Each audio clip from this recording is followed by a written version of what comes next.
I want to make sure it's, Oh. Yeah, you can do multiple times, try and kind of, and then there's also I've been fooled before. I know.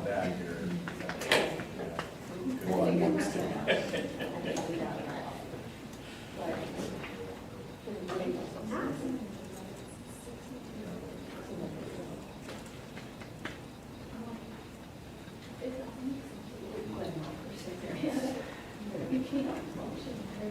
Did you go to Zingerman's? no, what's that? It's one of those deals where you get a sandwich and the meat's like that thick between. and then they tell her Friday. Now, Hattie wanted to go grab breakfast. Of course, by the time we got up there, it was later, so we were looking at like lunch, breakfast, brunch mix, and the place straight across the street. Yeah. It gets, right? Right. Which is Yeah, same but place. she had been to so many other places in Ipsy. She's like, "Wow, let's roll down there." You see, like, It's But right next it's, door. I mean, it's fine, like, you don't know where one stops and one starts. Right. it's amazing because. I think the campuses are, as the crow flies, like 4.2 miles apart, or the stadiums are like 4.2 miles apart, or something ridiculous like that. And we Football stadium? Yeah. Sweet. It's gorgeous. Yeah, the gray field is unique, looks nice. Yeah, I actually just saw it in its finished form with Hattie because I hadn't seen it. They had it all ripped up. The whole field was going last time I was there. Let's not push it to the last She minute. played a little bit more this year, or away. She got her home drive home. They're closing it at, well, She plays at well. 8 o'clock. Yes, We were laughing. we should be here. Yeah, I was going to be able to see You know, it. everyone has to She leave. should play away. 8 o'clock, yeah. Yeah, I didn't Bowling Green's probably as close to you as OU is though, isn't it? I mean, what's it take you to be 2 hours? And OU from where you live is probably 2 hours. Yeah. That's an awful drive. That's a hard 2 hour It's drive. kind of straight down. This must be. Oh, okay. I was thinking we was going to sing. I got mine. That's bad. I got mine Yeah, already. we don't have to go quite that far. But, I think we can stay there, but, Yes, I'm sure, because. no, their out of conference games are U of M, Michigan State. They have one, right, it's one of the, like, Indiana, and it's like IPFW, probably. Indiana, Purdue, Fort Wayne. Is it in, Both play is it in Fort Wayne? Good. It's like, that's the very first game of the And season. there's IUPUI, which is Indiana University, Purdue University at Indianapolis. That's Okay, right. so there was. So that's in Indianapolis. Yeah, that makes sense. IPFW Glenn, used to be. you ready? I'm sleeping, but yes. I'd like to call to order the Granville Exempted Village School District Board of Education, August 19, 2024 meeting. Please rise for the pledge of allegiance. Pledge allegiance to the flag of the United States of America and to the republic for which it stands, one nation, under God, indivisible, with liberty and justice for all.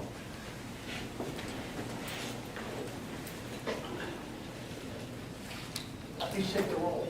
Mr. Wolf? Here. Ms. Shaw? Here. Ms. Deeds? Here. Mr. Cron? Here. Mr. Miller? Here. Entertain a motion for approval of the agenda. So moved. Second. Take the roll, please. Ms. Deeds? Aye. Ms. Shaw? Aye. Mr. Cron? Aye. Mr. Miller? Here. Mr. Wolf? Aye. Here I am. Here I am. Commendations. Okay.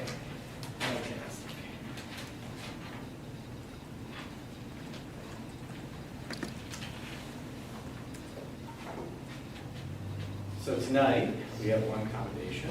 We'd like to recognize our treasurer and her department as they were recently awarded the Certificate of Achievement for Excellence for Financial Reporting for the annual comprehensive financial report for fiscal year ending June 30, 2023 by the GFOA, which is the Government Finance Officers Association of the United States and Canada. So it is an international award. As Fred pointed out earlier. The report was judged by an impartial panel to meet the high standards of the program, which include demonstrating a constructive spirit of full disclosure to clearly communicate its financial story and motivate potential users and user groups to read the report. The Certificate of Achievement is the highest formal recognition in the area of governmental accounting and financial reporting, and its attainment represents a significant accomplishment by the government entity and its management. So, congratulations, Brittany.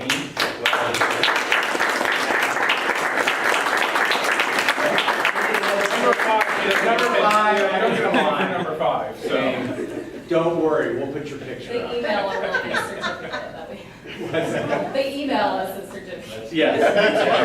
Yes. So congratulations, and what I will say is, you know, for most of the people outside of our organization, they don't realize that Brittany has been balancing pretty much the entire department for a while, whether it's one position or another being vacant at times. She's done a fantastic job of navigating that and still providing the board full transparency and fiscal accountability, and I appreciate her partnership. So thank you, Brittany. Thank you. Okay, staff reports. Brittany's going first. I'll play cleanup. Award winning. Yes. Let's see if I can figure this out this time.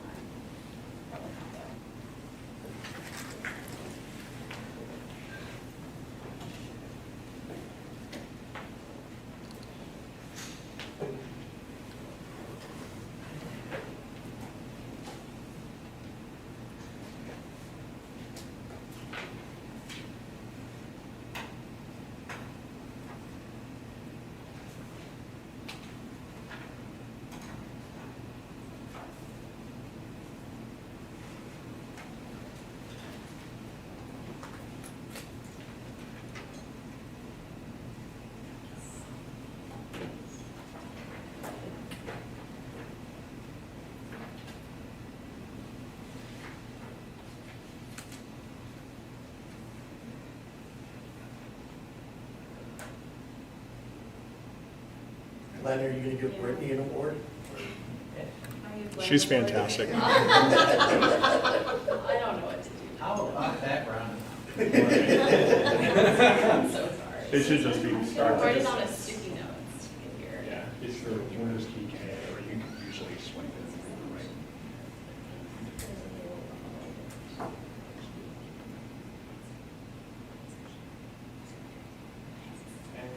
You ready?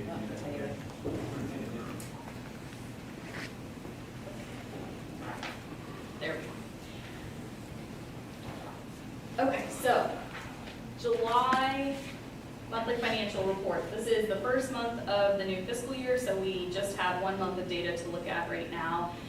So looking at first our cash balance compared to last year. If you recall from our July meeting, we did have a cash balance at the end of last fiscal year, so that carrying forward, our cash balance for July of '24 is a little over $3 million above where we were last July. July revenue, we have property tax advances and our first income tax payment of the year.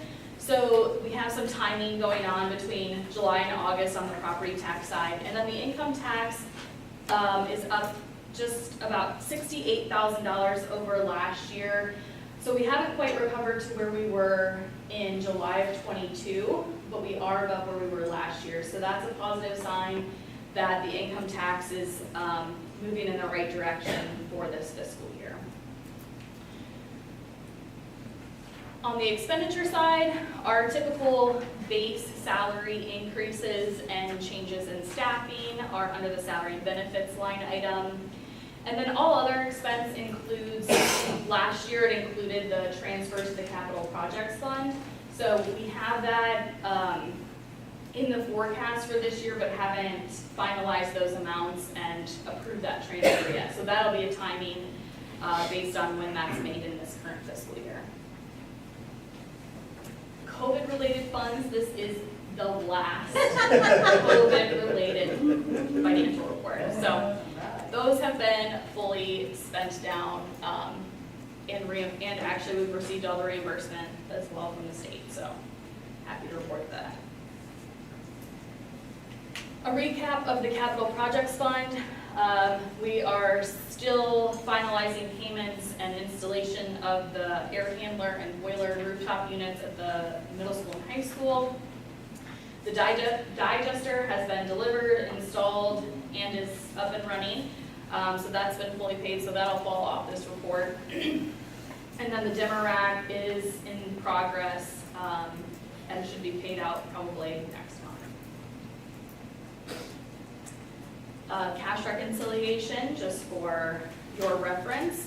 And then two additional components that are part of the July financial report annually. So the first is the semi-annual credit card report. This is required just to report the rewards that we receive on any credit-based cards that we have. And for some reason, they also include Amazon in there, which we don't receive any rewards, as you can see. We are looking into other credit card options for getting rewards. That's a work in progress. And then the second requirement for the July report is the commercial paper report. So first, this slide I just wanted to include as a reference for our overall investment portfolio. If you'll recall, we started with a balance of $8 million in this Red Tree account. So you can see that that has earned almost $500,000 in there. And actually, that's net of the fees that are charged. And then they're estimating $395,000 for the earnings for '25. Then specifically the breakdown of commercial paper, we're required to report the transactions that occurred during the preceding fiscal year. So this is everything through June 30th, 24, includes all of the purchases and sales, and then this gets submitted to the auditor's office. Can you just go back one more slide? Okay, so the was. When did we start that investment through them? We started that in '22.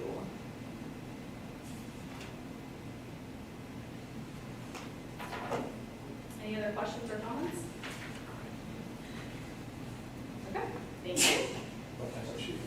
Glenn, can you transition us to the next presentation? Sure. Excellent, thank you. And I'll just start my update from here.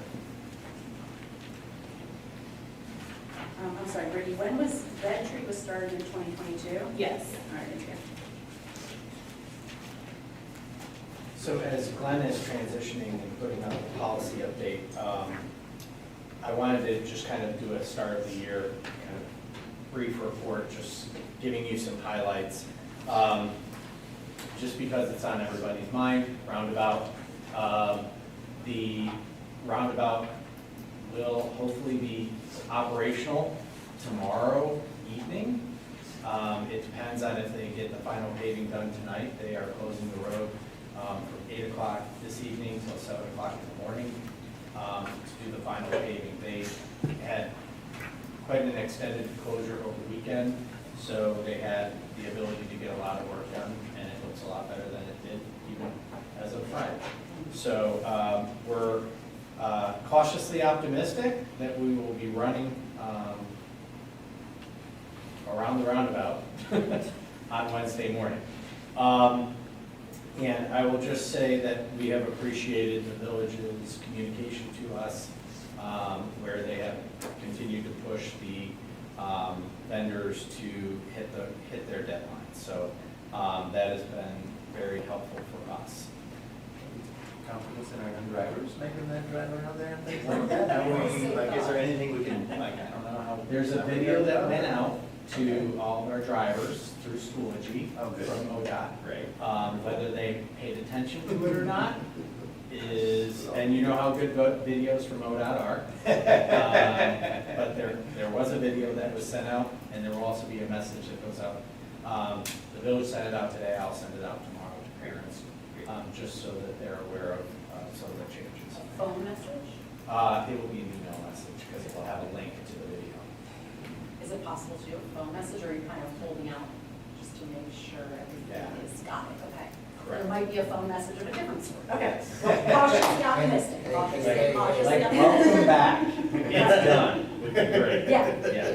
Yeah. The other traffic situation over with Thornwood is not going to cause That's- much disruption? That is not going to be finished until mid-September and will continue to pose the same disruption it has last year. So we're working around that issue. Mhm.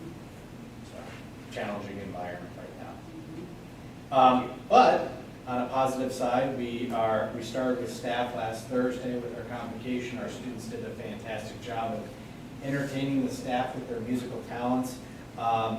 We continue to share the message that Granville Schools is a space for human development. We're a human-centered educational environment, and that is highlighted by our focus on the portrait of a graduate and our utilization of real-world learning activities such as project-based learning and SDL opportunities for our students. So continuing to reinforce that narrative aligns with some of the direction that I shared with staff that is being discussed from a policy standpoint more broadly in Ohio. So good news is we're kind of leading the way. As we grow, we will focus on our facility master planning process that will kick off here in September and then engage the community further in the fall. But that has been discussed for some time. Again, our goal is to build the community's understanding of what our response will be to growth when it happens. We don't want ambiguity, we want clarity. So as growth occurs, we want the community stakeholders to understand what our response will be from an educational perspective and from a facility standpoint. So that is going to be happening soon. We have a new website, so if you haven't seen the new website, it is based off of the direct feedback from the community. We asked the community about a year ago to prioritize what they look for.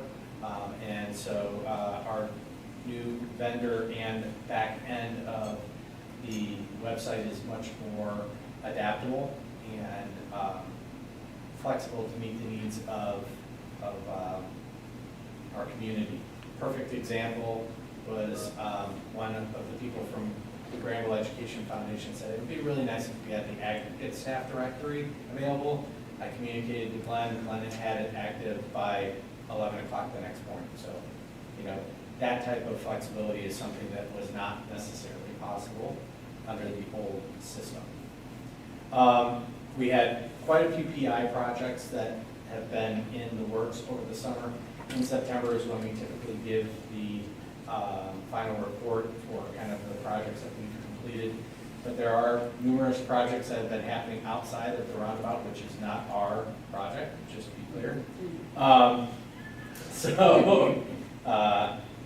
But one of the projects that I will talk about, the scoreboard is up operational and will be commissioned for the first time, so to speak, at the August 30th game against Clarefort. Thank you. I'm like Colts, the Colts, Indianapolis. No, it's not Indianapolis. So, but that was a great project that was funded, advanced by the school district, but then funded through contributions from the community, 100% privately fundraised. So that was good. We have 18 new to Granville staff that have started their initiation process into Granville schools and understanding how we do what we do. And we're very excited about those staff members joining our staff, which is world-class. So we're excited for them. Several new bus drivers, yay, always good. So all of those things are good. Outside of the schools, just a reminder that in a partnership with the chamber, the village, and the schools, we initiated the Community Improvement Corporation. We expect that the 3 members that were selected by the forming entities will organize and incorporate mid-September. And at that point, Eric Smith, our rep, might create a regular cadence of communications that I can share with you related to the work of that board. Have they been approved by all 3 entities, all the people and so forth? It's all ready to Yes, go? all of the 3 entities have approved, and at some point, we expect that the entities will expand to a board probably of 5. But that's, again, they have to incorporate first. Right. Okay? There is a JED hearing, I believe, or is it tomorrow? Wednesday, thank you. I'm working. All right.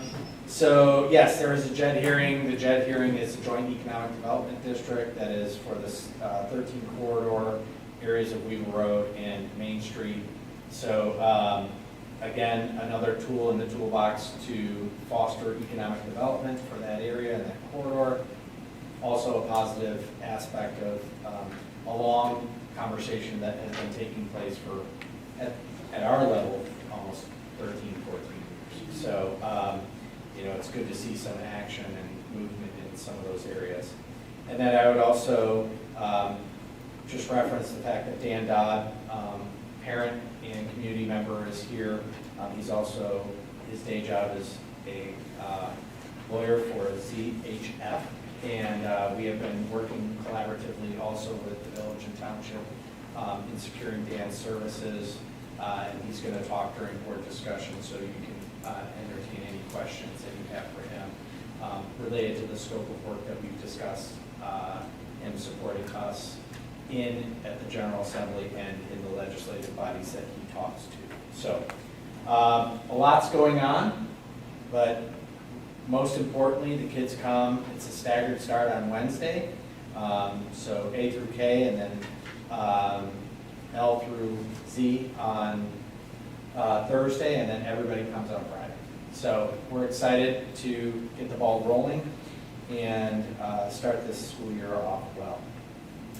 And with that, I'm going to talk a little bit about the OSBA recommended policies. So I have to apologize.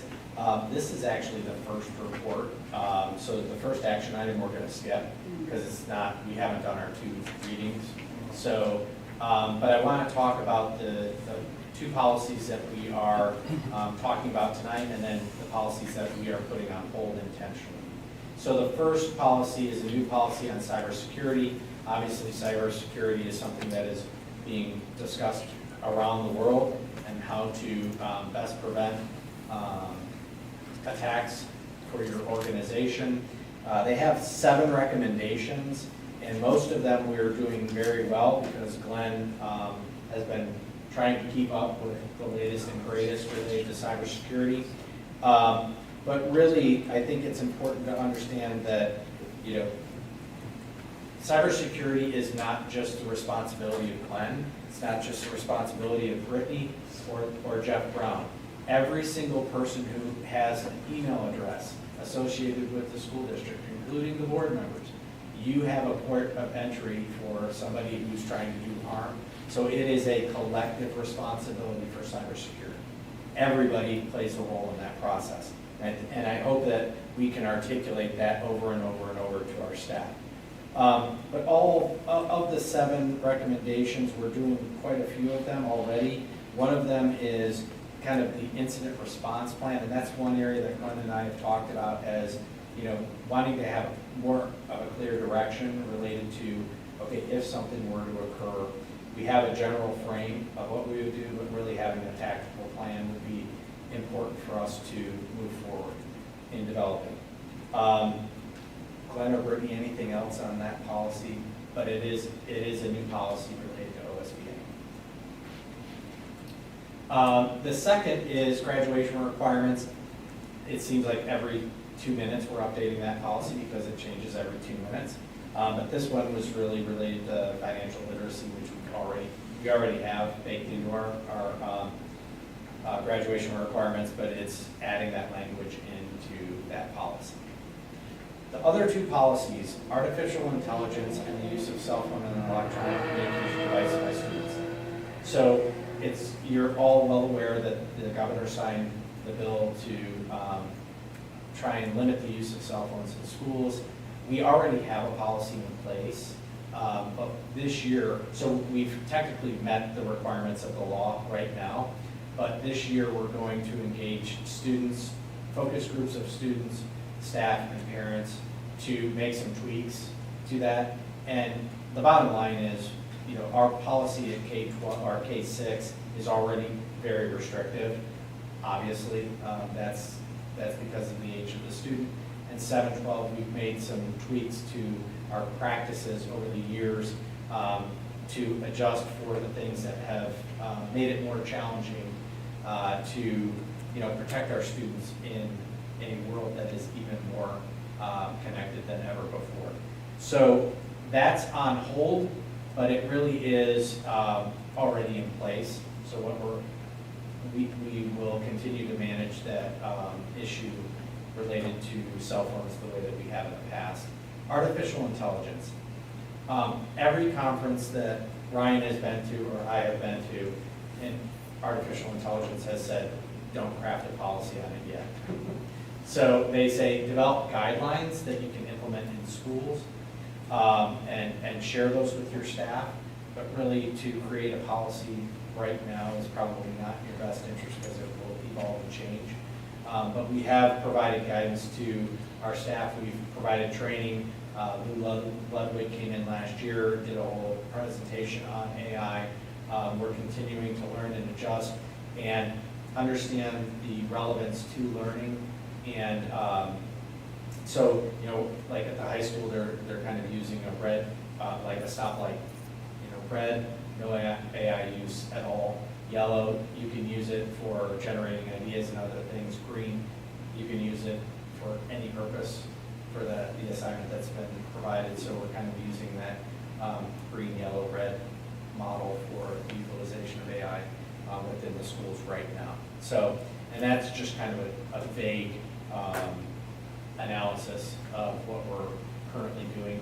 But Are there specific at some recommendations point, in this prefab one here or something like it's that? very general. It's what most board policies are, which is a 50,000-foot policy development that really doesn't provide as much tactical benefit to our students. So they didn't make a firm position one way or another based on anything or whatever, so we're okay with drafting our own policy that will fit within that Yes, guidelines. absolutely. So be more preventive. And what I want to do is, I also want to engage staff in that conversation about the development of the policy, so that we have a firm understanding of how our staff will respond. So, That's my question. Do you have any staff that's particularly interested, that's been really learning about AI? yeah, so Ryan put out an opportunity to staff, and I think within 24 hours, we had over 41 staff I'm members. surprised. Okay. Yeah, Yeah. interested. In learning more, or, yeah. Yes. That's great. Absolutely. Right. That's great. Yep.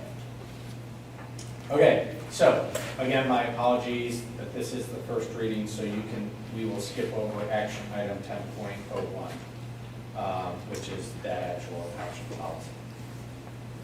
That takes us to public comment, unless there's any questions. Okay, we're at the point where this is a meeting of the Board of Education in public for the purpose of conducting the school district's business, not to be considered a public community meeting. There's a time for public participation during the meeting as indicated in the agenda. If anyone would like to address the board, please state your name and address. Join us at the podium. Okay, seeing none? Okay, I kind of teed up the board discussion prior to in the my update, but I'd like to introduce Dan Dodd to the Board of Education. Many of you know Dan as a community member and parent. Yeah, you can come up here. But Dan, I'll give the floor to you to set the stage, and then this is board discussion, so it can be a back and forth for question and answer. Okay, Thank you. I'll go ahead and apologize for my attire. Normally, I would be wearing a jacket and tie like everyone else, but I'm supposed to be going to the volleyball game after this. And I learned on Saturday how long high school volleyball games can be.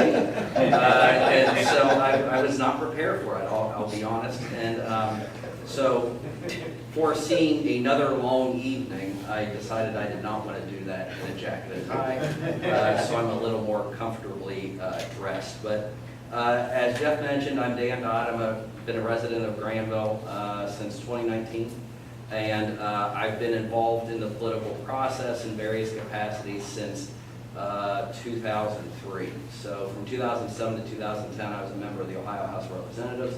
And since 2011, I've been the executive director of the Ohio Association of Independent Schools, which is an organization of private independent schools throughout the state, including Walsh Hills here in Granville. And since 2019, I have been affiliated with Zano Hall & Farron and CHF Consulting. Zano Hall & Farron is a law firm that specializes in state and local tax matters. And CHF Consulting does all sorts of government relations and lobbying type work. So our president is Frank Strigari, who's the former Senate Majority Caucus Legal Counsel, current treasurer of the Ohio House Republican Campaign Committee. And then our senior advisor is Brian Pereira, who is the former Senate Budget Caucus staffer, as well as the former head of government relations at the Ohio State University. So we have a varied experience with the members of our firm, as well as our firm being founded by Tom Zano, former tax commissioner for the state of Ohio under Governor Taft. But I've been talking with Jeff, as well as the folks from the village and the township now for, it hasn't been a year, but it's been several months, about the need for the school district or the potential for the school district to have government relations representation in Columbus in front of the General Assembly, as well as the executive branch, whether that be the governor's office or the Department of Education or Workforce. And what I told them, not just the school district, but the village and the township as well, is that with everything that's going on here locally and the economic expansion that we are seeing concentrated in this part of the state, it's really incumbent upon our local entities to do what they can to maximize the resources that they're getting from the state. When you think about the Intel project and other economic development projects in the history of our state, going back to Honda and even before that, this is relatively unique.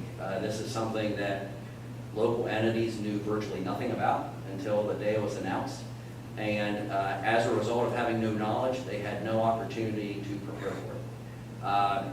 Furthermore, this is also unique because of the amount of state funding that is invested into the project through Jobs Ohio. $150 million so far, not to mention federal money that is coming in. When you look at the types of jobs that Intel is bringing in, or going to be bringing in, and I know all of you know all this already, but the average starting salary is around $135,000, or so we're told. That's more than double the average wage of Ohioans statewide. So you're talking about a significantly higher than average income that is coming in and working here in Licking County or in the Licking County area. And those folks who are going to be coming in, because of the nature of the jobs and the experience that's going to be required, there are going to be a lot of people who are coming in from somewhere else. They are going to have expectations as to where they want to live, and where they want to raise their families, where they want their kids to go to school. It's easy to figure out that Granville is going to be one of the targeted destinations for their location.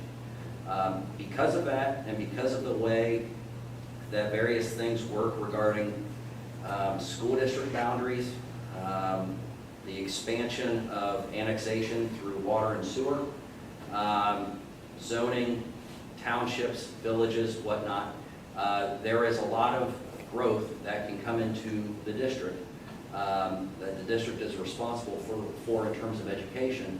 that is somewhat outside of the district's control. As a result, and because of the fact that the state has essentially paid a significant amount of money to locate this here or close to here, I think that this district needs to take the message to Columbus that the state has additional responsibilities to help local entities brace for the changes that are coming.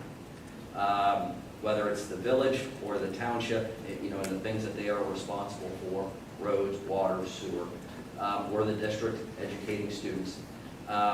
You can't just drop a giant project on a location in the state and tell the local governments it's on you to figure it out.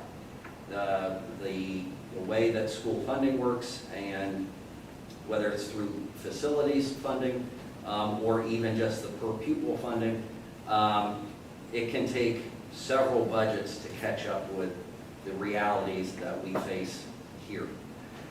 So that's why I proposed to the local government entities that we represent, starting off with the three that I named, the village, the township, and the school district, and hoping to form a coalition of the willing and of the similarly situated in the area to take a message to Columbus that additional investment in our local governments is needed because of the actions of the state in locating this economic development project on our doorstep.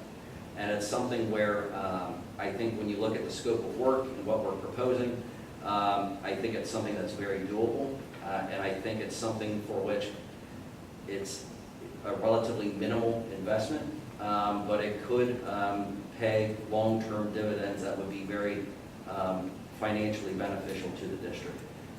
I can't obviously guarantee anything. Not only can I just not do it, but it wouldn't be legal. I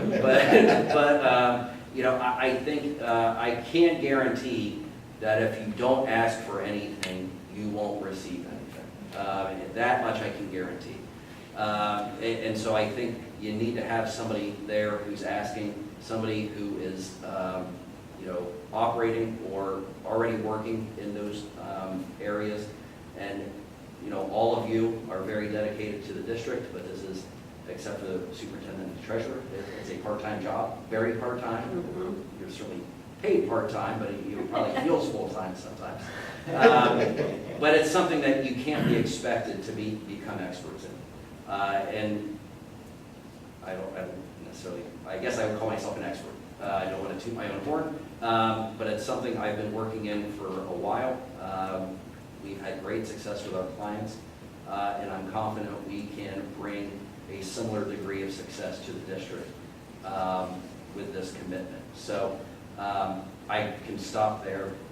As a former politician and as a lawyer and a lobbyist, talking is something that I can do a lot in an official setting. Yeah, so I will cut it off and answer any questions you might have. Well, Dan, I loved everything you said. I think that really hit the nail on the head in so many different ways and so forth. We're faced with, I'm not sure exactly what, right? But we really need, first of all, sort of like ears in Columbus, like to help us hear what the discussions are and things like that. But also very importantly, kind of a voice, right? And I think you can bring those things to us and also to the rest of Granville, because again, this is being sort of dropped in our lap. But the implications on water and sewer and infrastructure and zoning and things like that can be made in a broad sense in Columbus have very different implications in a growth area like this and for Granville. And there's going to be huge opportunities for us to kind of set things straight right now, right, and set us out on the right path. So that all sounded really great to me. I'm really looking forward to your support there. And also just on another note, I really appreciate both what you and Stephanie have done for Granville since you moved to town. You've become very engaged, in our schools and in supporting the community in so many different ways. So it's great to have somebody that's not only a great professional, but also passionate about Granville. So thank you. Okay, so if we're putting this in layman's terms, basically you're setting up meetings with the legislators advocating for Granville. Right? Yes. Okay, and so, well, I just want to double check, you know, like, I think I know what I'm talking about, but sometimes I don't. So, like, would that include kind of those meetings? Obviously, the research, the needs of the community obviously include Jeff and Brittany. Do those meetings then include them as well, or at times, or, you know what I mean? Like, how does that work? That's a good question, and it's really up to the client, as we would say. So they can be included as often as they want to be, or as little as they want to be. And that would be true also for the township and the village and whomever else. I think one of the things that we are envisioning as we sort of grow this effort is that we have multiple local government entities who are part of it. One of the things that I think is important, though, and we've talked about this at the other meetings I've done both with the village and the township, is that as the entities who are sort of starting this effort, our number one focus is always going to be on the school district, on the township, and the village. So even if you look at a coalition or an organization that is set up, that's largely going to be at the direction of those initial three entities. So they are going to determine or decide who they want to be a part of it. If they don't want a municipality to be a part of it, for whatever reason, then they're not going to be. It's not something that somebody can force their way in, or complain their way in, or what have you. Those initial three entities have to be in agreement, essentially, that they're going to be a part of it. And so as that coalition grows, it may be that that's something that's rotated in terms of who attends meetings. I can tell you that I think there's always great value in having people from the client or from the entity affected to be present, but it's not necessary, but it does help. And so one of the things I should also mention is that, because this came up in another meeting, like, I'm not going to be here and then you'll see me again next September, and that's it. So I'm available to come to as many or as little meetings, as few meetings as you want me to, and you will get written reports from us regularly about the status of things. But that's something that, whether it's the administration or board members, we can certainly organize meetings in such a way where you can attend, again, as many or as few as you want. Obviously, at some point, it gets to be a little unwieldy.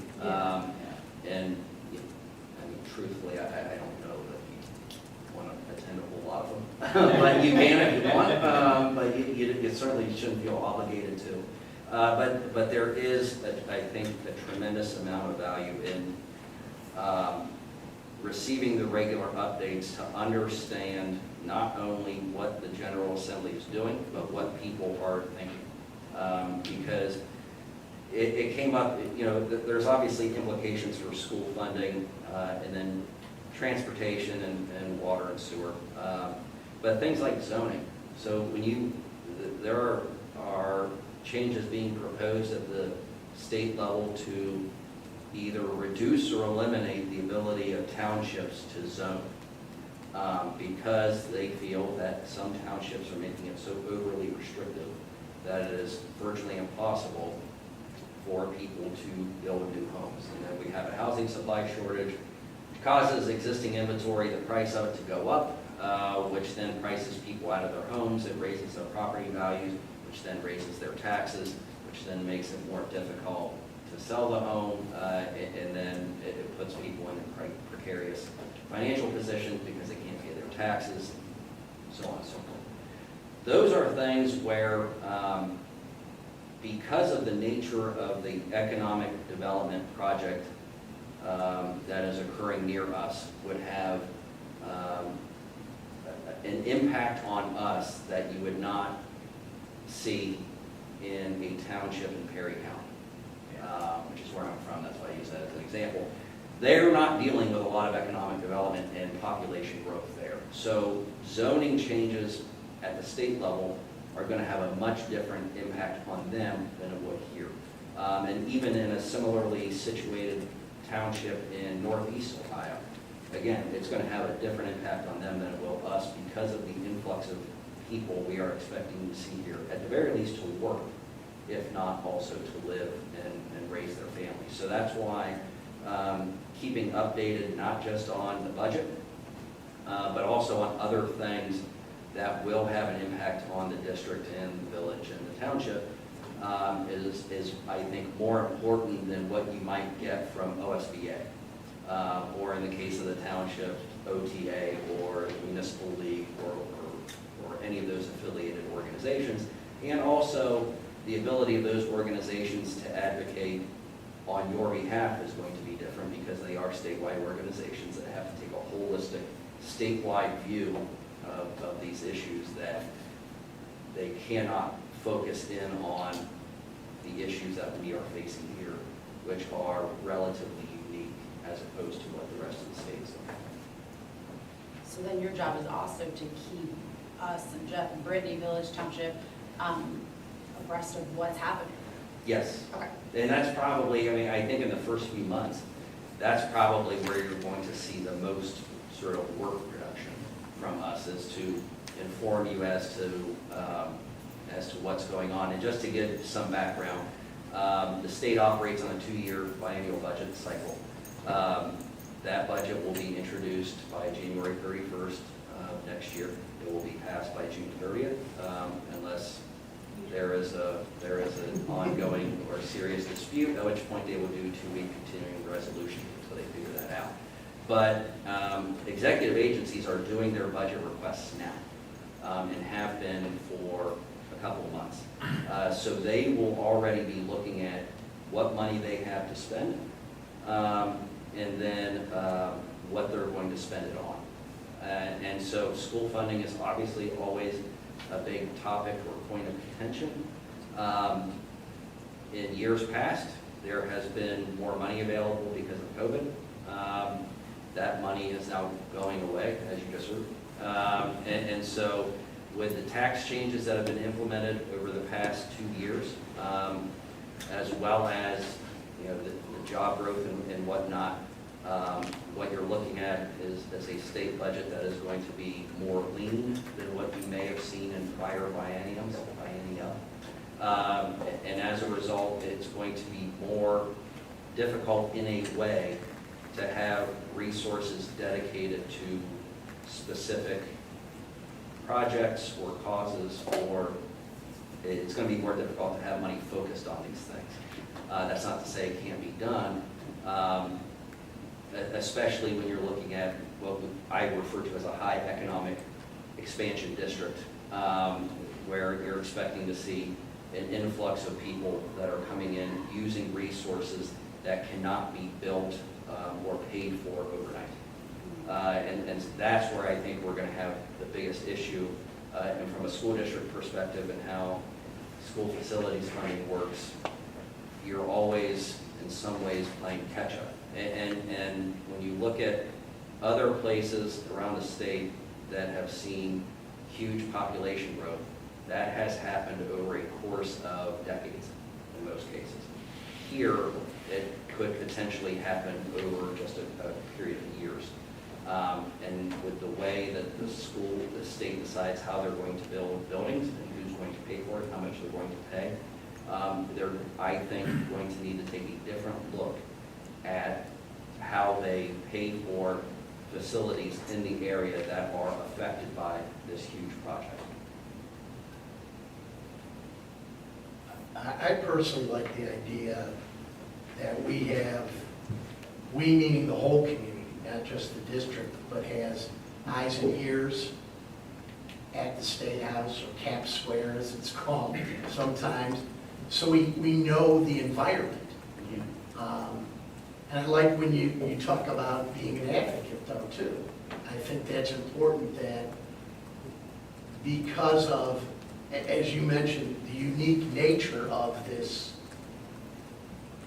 situation, opportunity, challenges, that we need to hear what's going on, but also have a voice that specifically is representing our community.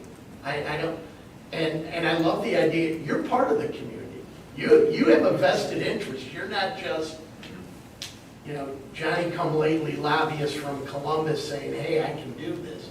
You live here, and I've seen how you and Stephanie are committed to the community. And I think that knowing that, it's even more important because, you have skin in the game. You live here. And I think that's really important going forward, that we have somebody that's kind of looking out for us. Because I think Jeff and Brittany do a great job with the statewide organizations that we're wired into. But to have somebody that's seeing what's going on with the legislature and the executive branch is really important. And as you mentioned, we're not going to see, I agree with you, that we're not going to see the kind of spending we have, where everybody got what they wanted, kind of.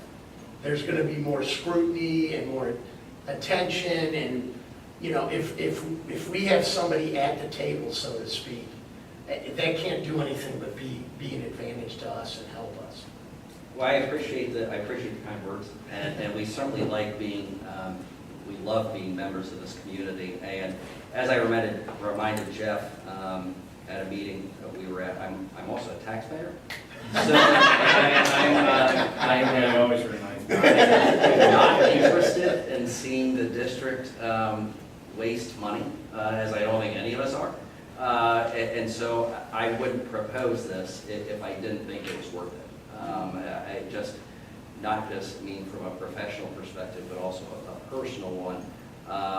If I didn't think we could do a good job, I wouldn't want us to spend money on it. And so that's why I'm so sort of dedicated or focused or committed to doing this, not just because of the work necessarily, but also because of the positive impact that I think it can have on the district in our area as well.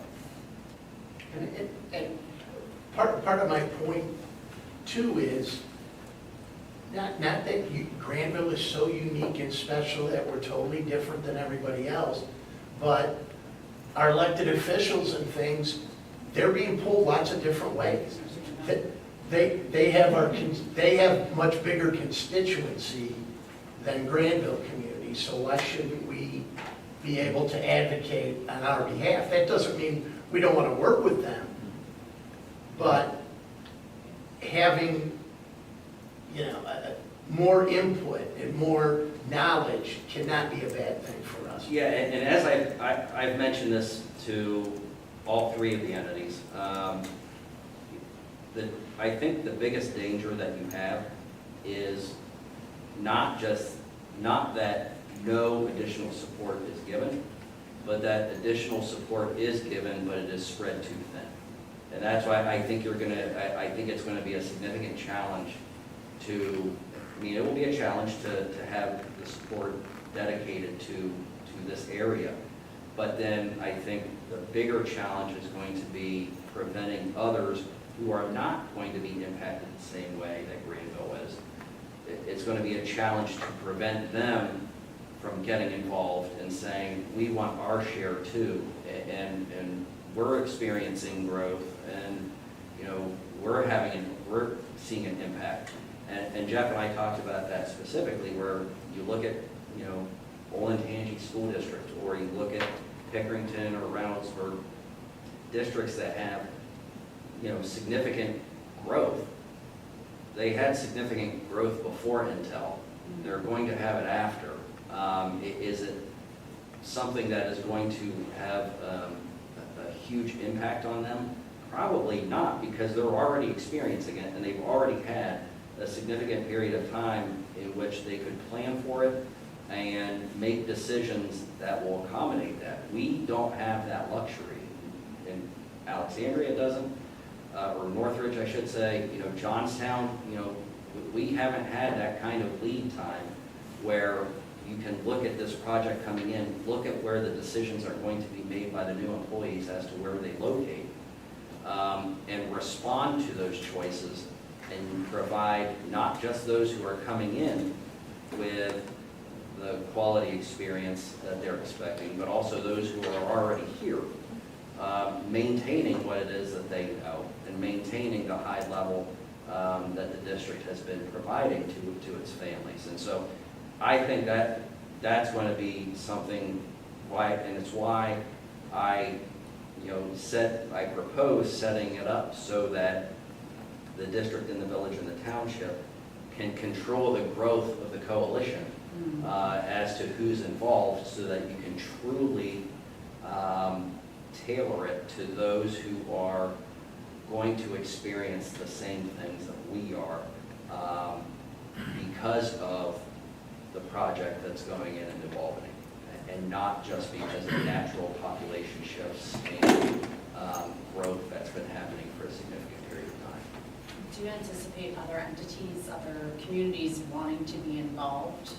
I eventually, yes. I mean, I think that's kind of the nature, and I think we want to encourage them to be involved, to have more voices. I think that there is, though, a balancing act that you have to perform, where you want it to be those who are going through the same things that we will go through, and you want to ask for things and ask for money that's going to be used to address the issues that we are going to see as a result of this project, that are not necessarily related to something else that is entirely unrelated. So if you're looking at a school district that has been having ongoing financial difficulties for years, and then they come in and say, oh, we're impacted by Intel, and then we're going to take the money basically to balance our budget and then not provide anything additional to address the growth concerns that they say they have, then that defeats the purpose of them being involved. And so that's why I think the district and the village and the township will have to really look into who they are asking to be involved and what the likelihood is of those entities to take the additional funding they receive and apply it to purposes that are specifically related to the economic development project that we are seeing in the northwest part of the county. And I think maybe the solution to many of the challenges we're going to face are really regional solutions. And that's where bringing in partners in the coalition, can help, right? Because I think that we need to think as a region to some extent, right? And think about how we can work with, partner with other school districts and entities to kind of come up with the right growth pattern for this whole region and so forth. And as much as just, getting funding for building schools, which we know we all need and so forth, I think that, really just educating a little bit about the impacts of the growth, right, and what it's going to do on various different communities, because there's huge differences when growth comes to one community versus another, right? I think if we can work on educating folks in Columbus about the implications of their decisions, then they can help us out, not just with, funding which is needed, but also with, careful decision-making about things like zoning, right? About things like infrastructure growth, right? That will have a different influence here in this region than other places around the state, right? And I think they really need to hear those things. So I appreciate you kind of helping educate them and come up with a strategy, right? That will resonate with them, right? As a way that this whole region can grow positively. So I'm excited. This is great. And Granville's always kind of been, a leader in Columbus, about educational things, right? About financial things and the way that we've contributed there. So I'd like to see us really as kind of a way to help, educate and come up with the right plan, to steer the state forward to the growth that we're all looking forward to. Great.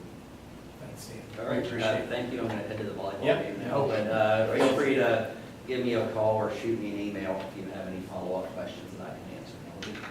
All right, thank you very much. I am CC's dad, yeah. So Brady's the volleyball player, so I'm heading there now. Great, thank you. This is the action agenda. Do we need to make a motion, or can I make a motion to strike item 10.01 Yes. from the agenda? Yeah. Second. Thank you. Take the roll, please. Mr. Miller? Aye. Mr. Crum? Aye. Ms. Dees? Aye. Ms. Shaw? Aye. 10.02 is the approval of a resolution declaring transportation impractical to 2 locations. So moved. Second. And as you know, this is the first step of a 2-step process for pavement and middle transportation. Take the roll, please. Ms. Shaw? Aye. Mr. Cron? Aye. Ms. Deeds? Aye. Mr. Miller? Aye. Mr. Wolf? Aye. Next item, 10.03, is the approval of a resolution approving an agreement with Arbor Paving for additional asphalt and concrete paving work. So moved. Second. Pretty straightforward. Take the roll, please. Mr. Cron? Aye. Ms. Deeds? Aye. Mr. Miller? Aye. Ms. Shaw? Aye. Mr. Wolf? Aye. 10.04 is the approval of a resolution approving change orders to the Breck Road contract. So moved. Second. So we added 3 additional spaces to that contract so that we were able to replace flooring in 3 more areas. Looks good at the middle school. What'd you say? Take the roll, please. Ms. Shaw? Aye. Mr. Cron? Aye. Mr. Miller? Aye. Ms. Deeds? Aye. Mr. Wolf? Aye. 10.05 is the approval of bus routes for 24-25. So moved. Second. And the routes are very similar, except for park trails in that area, which are very different, and similar to last year. So, Great message to pass along to parents to use the app, yes. to figure out times Yes. for Wednesday, Thursday, Friday. Yeah. Well, also, yes, and also, if your app looks a little funny, don't worry. They're gonna figure out by tomorrow I called today. Okay, There's good. a couple glitches, so All right. if your Good kid is to know. getting picked up across town and they usually get picked up off the block, don't worry. It's a Okay. little glitch. Sounds good. Do we anticipate once Thornwood's done that, will they go back to normal? Yes. Okay, I just curious. Yeah. A little more direct too. Yeah. Yes. And you said- Timing will improve significantly. You said mid-September, or did I make that? Yeah, up? mid-September. Please take the roll. Ms. Deeds? Aye. Ms. Shaw? Aye. Mr. Cron? Aye. Mr. Miller? Aye. Mr. Wolf? Aye. 10.06 is the approval of BAT, which is a transportation service for special education students. So moved. Second.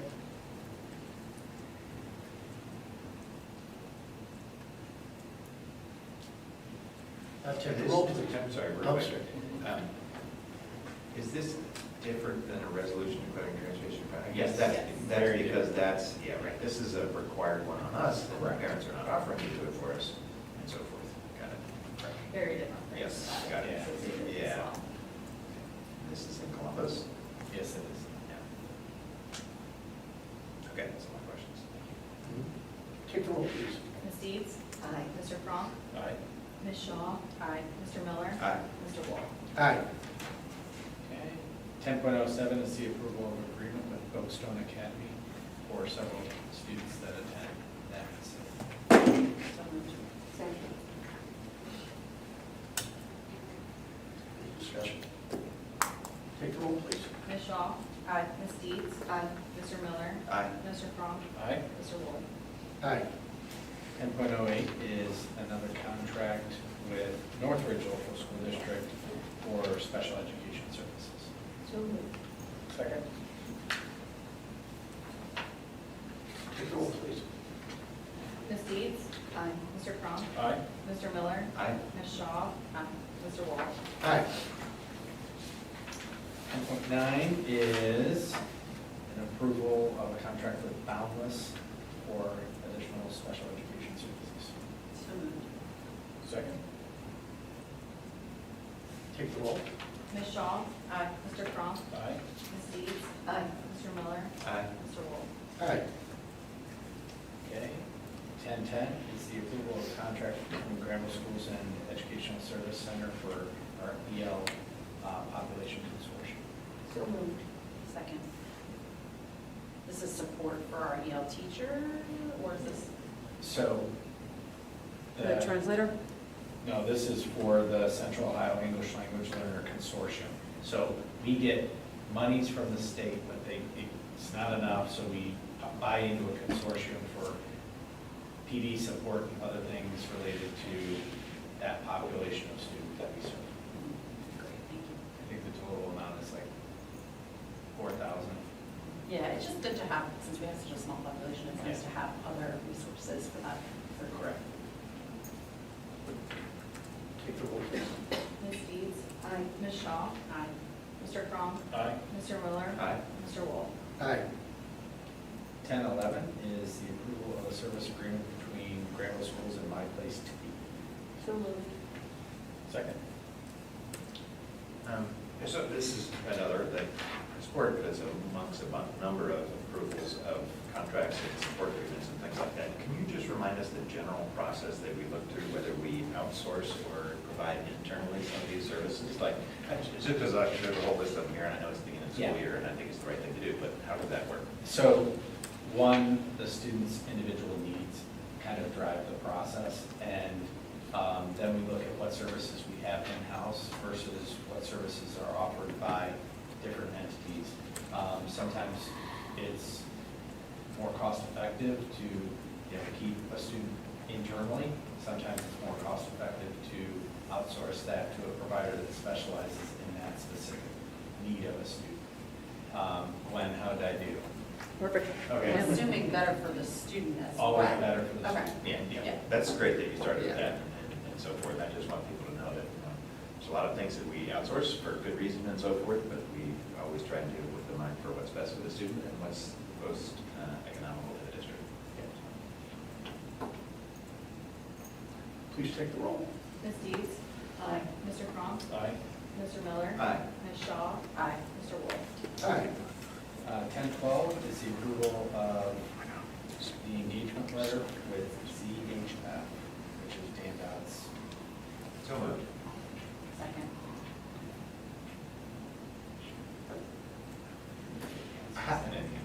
How's this, what does the engagement letter do as far as, has the village and the township agreed, or are Yeah, they? so the village, I believe, has already, he's been to both meetings. Right. I believe the village has engaged, signed their engagement Okay. letter. Township might, still has to, and we would be the second sign. Okay. And it's $1,500 a month, $18,000 total. I really, I think it's money well spent. Just, I can't underestimate what he's talking about, the speed that this is gonna happen. And I do agree with him that it's so unique that we really, I think it's really important now that we have somebody that's there looking out for us, and let us know what's going on and what's happening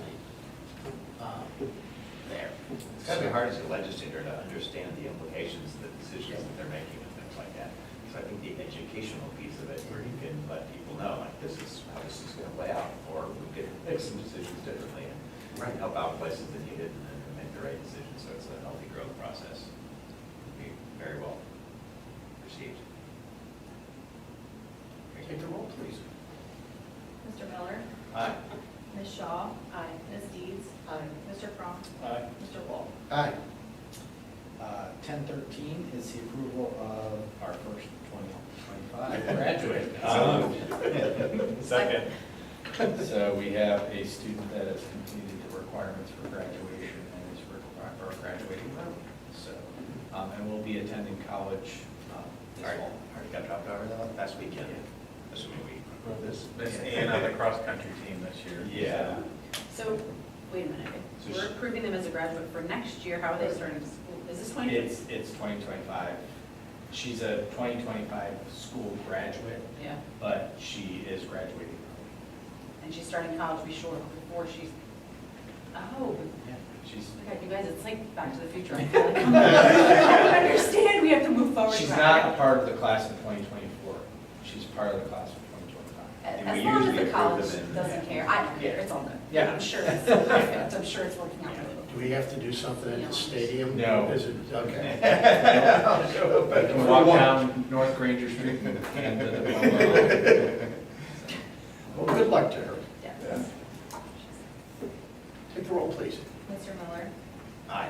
Cron. Aye.